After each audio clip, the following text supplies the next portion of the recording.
Hi, my name's Greg, and welcome to Sign Time. Let's take a look in the neon room.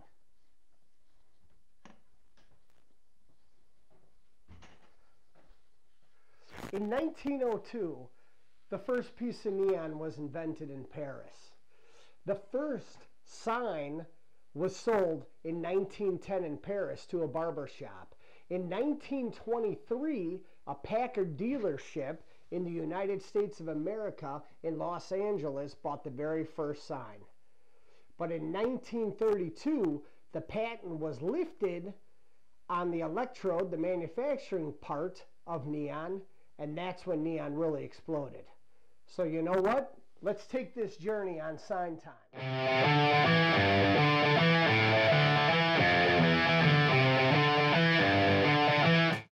Tools of the trade.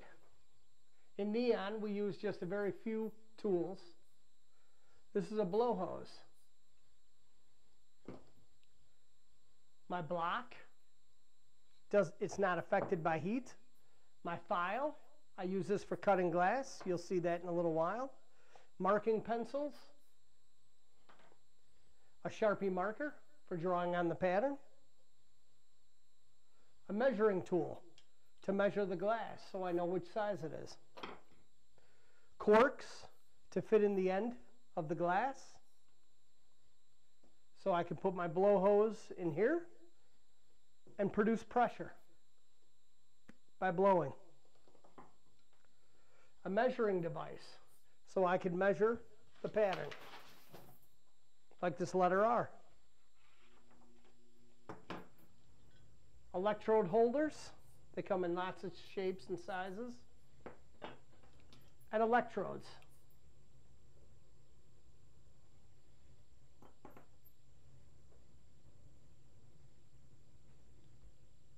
This is the ribbon fire. This starts about 1 inch and you slide this out. You can go all the way to 16-inch fire. It's good for making nice round bends. This is the 24-inch. Same thing. You could slide this out.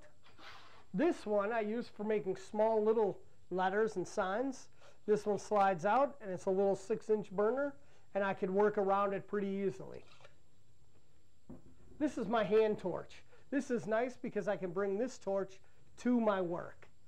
So when I have a big sign laid out and I'm welding together the final pieces, I can use this, and I could also use it to tubulate, which you'll see later on the manifold. This is a 5-point crossfire. This is good for small little bends and welding glass together, which you'll see soon. Before we embark on this journey, there's one thing I have to bring up. Safety. That's the most important. You always wear your safety glasses, and because of the mercury and phosphorus and other chemicals inside this room, we never ever have any food or drink in here. Neon comes in many sizes. This is a 20mm tube. This is a 15mm tube. 15mm again. And down to small 10, which might be used for script and real tight letters. All the way down to my tubulation that I use to connect the neon, 5mm. There's two gases that we use in neon in the process of making tubes: neon and argon. There's other gases that people use, but in the sign manufacturing it'll be one of those two. Neon comes in many, many colors. My favorite is clear red. When I make a pattern, I make it in reverse. I draw this out on paper. So I don't burn the paper, I use this brass screen. And when I bend on the letters, it doesn't burn the paper. And I could use this pattern over and over again. And this is what a tube would look like, all completed.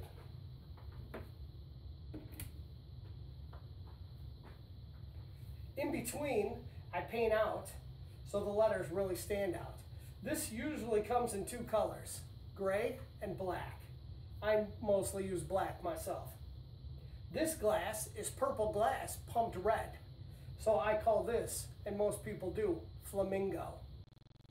Now cutting the glass. I'm just scoring it, really, putting a scratch on it. And then I pull it apart. Welding glass together is very important. I have a cork in one end and my blow hose put into the other, and this piece into my mouth.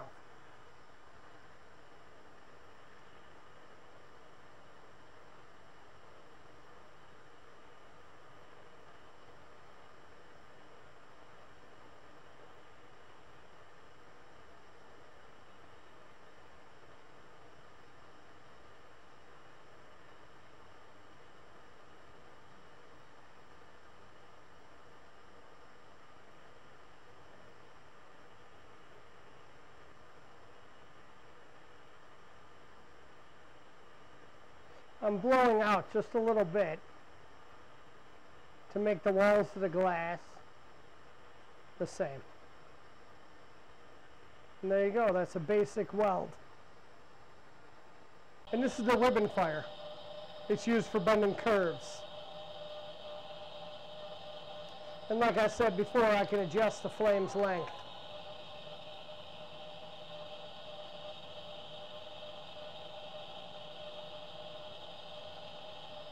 So I'm heating all the sides of the glass. And then I could feel it starting to get soft. See? Starting to get plastic-like, but I'm not there yet. It's getting close. And here we go.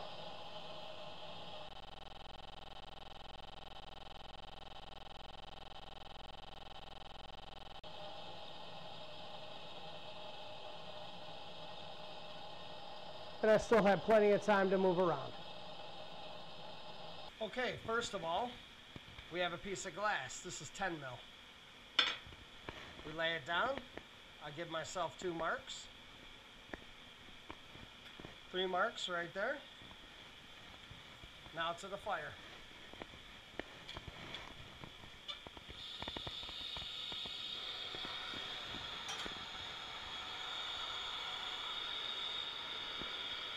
I heat everything up between those 2 marks, between the 3 marks. Back and forth. The glass is getting hot. I can feel it bending already.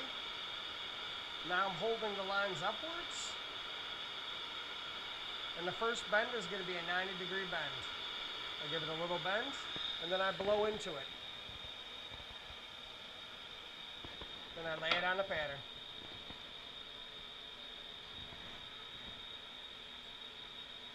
Make my marks. Oop, it's still moving a little bit. This next one will be a double back.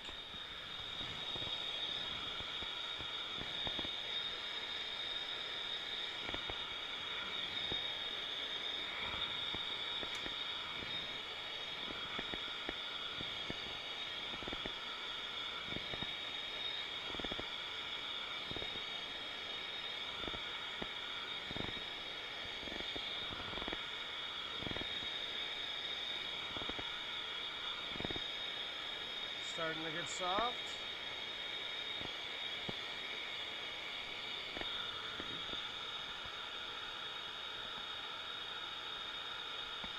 And I'm blowing in the end.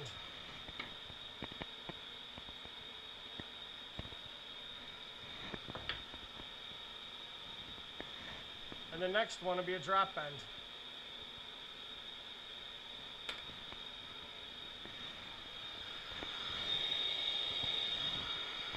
Now it starts getting a little tricky because we're not working with a straight piece.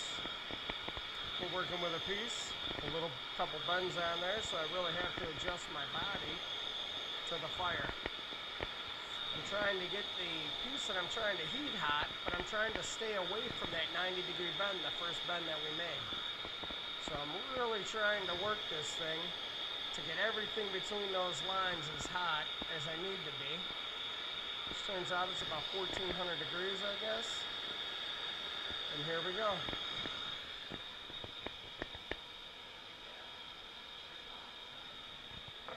Now, I'm going to go ahead and put an electrode on, right on the end, so we can pump it.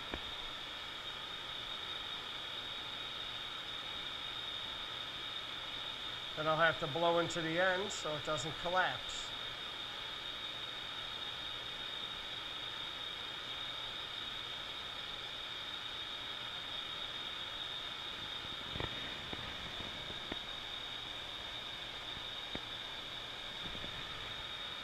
Okay, there we go. That's fun.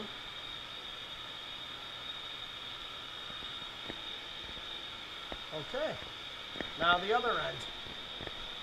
And I use this electrode holder. That holds the electrode for me.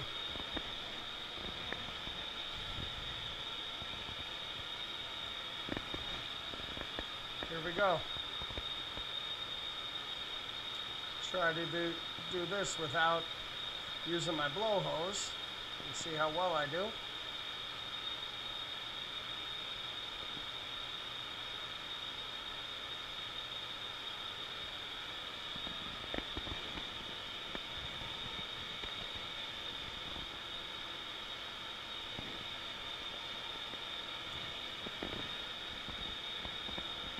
There we go. That's good enough.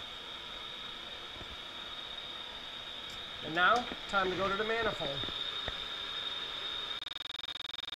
Okay, it's time to process the tube. In this tube, we're going to make it a mercury tube. Why not? In this is a little syringe with mercury. Right here is a little small ball that I blew out of glass. So I put the smallest drop I can right in there. Right there. It's very small. And it's going to fall down and drop into there. There it is. It's sitting right down inside that ball.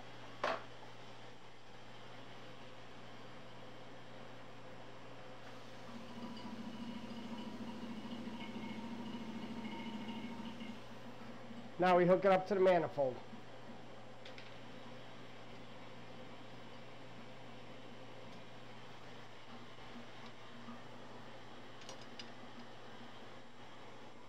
This goes to a very large transformer underneath the table.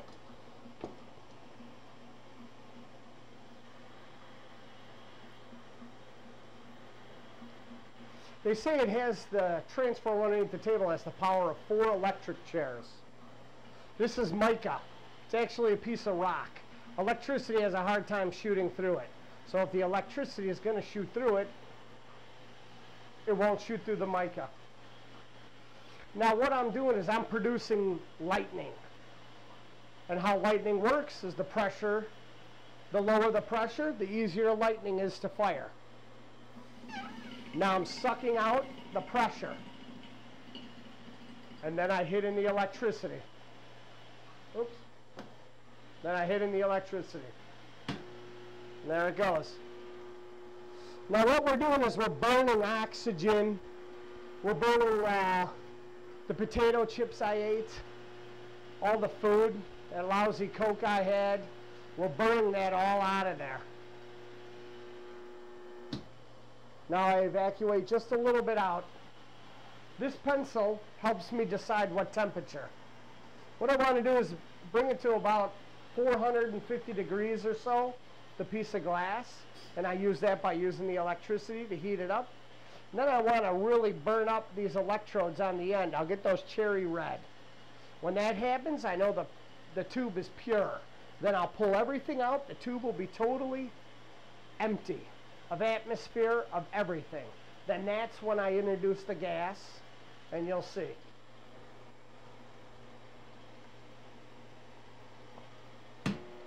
Right here on the roll, I have a gauge. I'm watching this gauge up here. It's telling me what's going on, and my experience is telling me what's going on with the tube right now. So it's getting hot fast for today.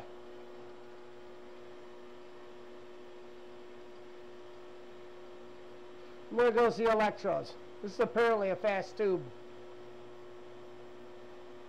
Now I open it up and I'm pulling everything out. And I'm watching that. Then I'll give it a little more juice. And that's it. Now it's emptying out. I'm pulling it all out. I'm pulling everything out. All the impurities, everything.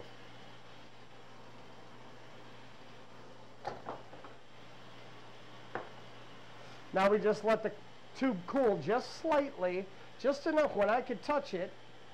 That's good enough. Then I go ahead and fill the gas in, and it's time to rock. A little ball of mercury is still sitting in here. I don't introduce that until after the tube's ready. Then I'll dump that in. Let's all go to the lobby. Let's all go to the lobby. Let's all go to the lobby to get ourselves a treat. Okay, we're ready to fill. Closing off the main stopcock. That tube is empty, for sure. Now I'm going to let in a little bit of gas. This gauge helps me decide how much I want to let in. And for 10 mil, I bring it down to the 13.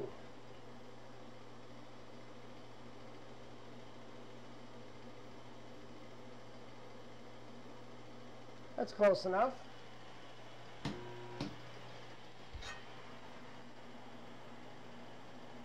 Now I'm tubulating it off because the gas is in there and I want it to stay in there.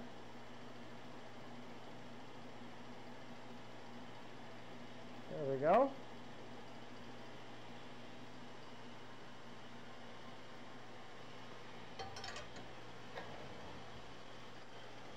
Turn off the manifold for safety because I don't like touching these unless it's off.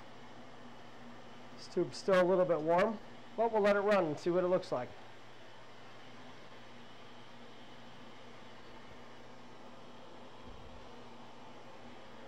This is just a burn-in transformer, just a smaller transformer, so I could check the tubes to make sure they're good.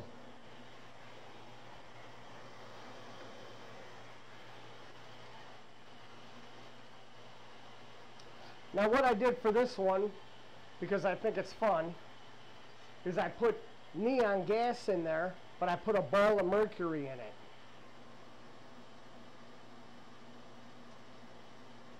So we let it burn in for just a little while, and then what I'll do is I'll dump in the mercury and you'll see the difference.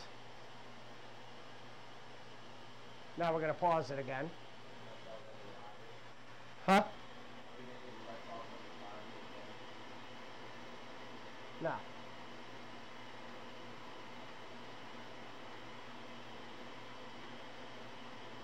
Usually it's redder than this, but I think I had some shit in the line when I did it. It'll usually turn red though.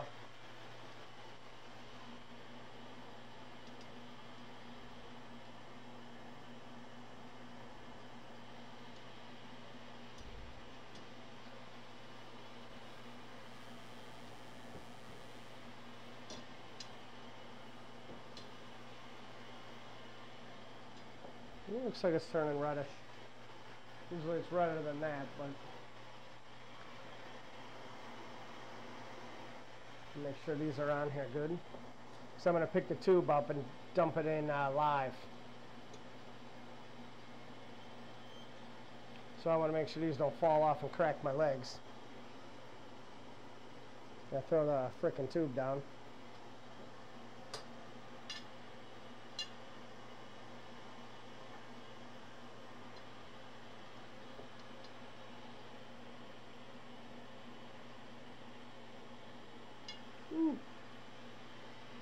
That ball's still in there.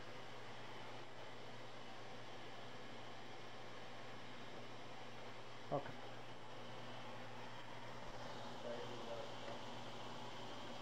What's that? It's still running? Okay. In the end here, I left a little ball of mercury. Normally this tube I would have filled it with argon, but I think it's pretty interesting when you dump the mercury ball and it runs through the tube. So here we go. Let's see if we can get this going down there. There it comes. Little tiny ball. There it goes.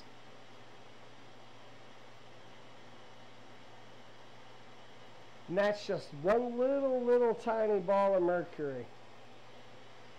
Come on, little girl.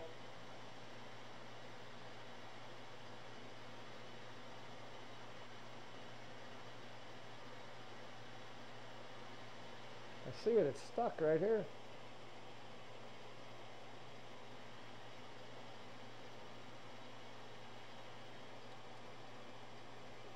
There it goes.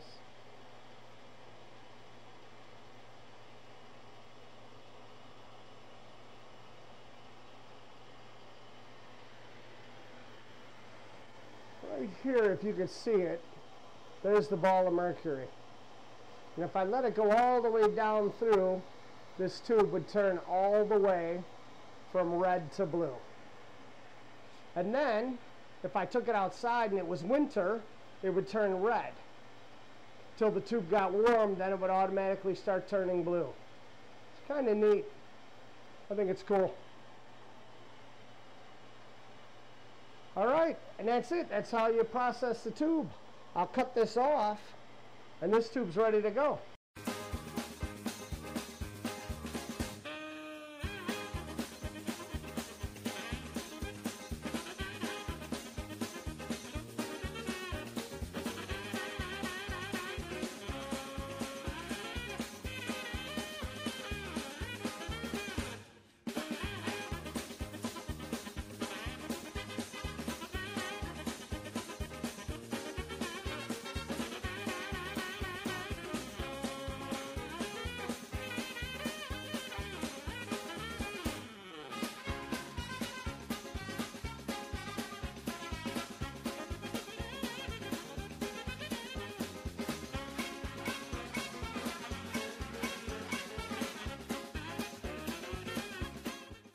Well, our journey is complete.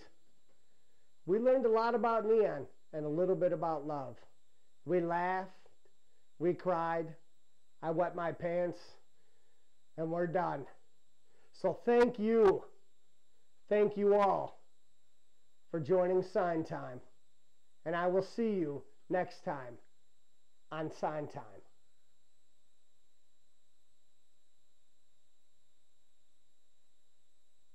How long do I have to stay frozen?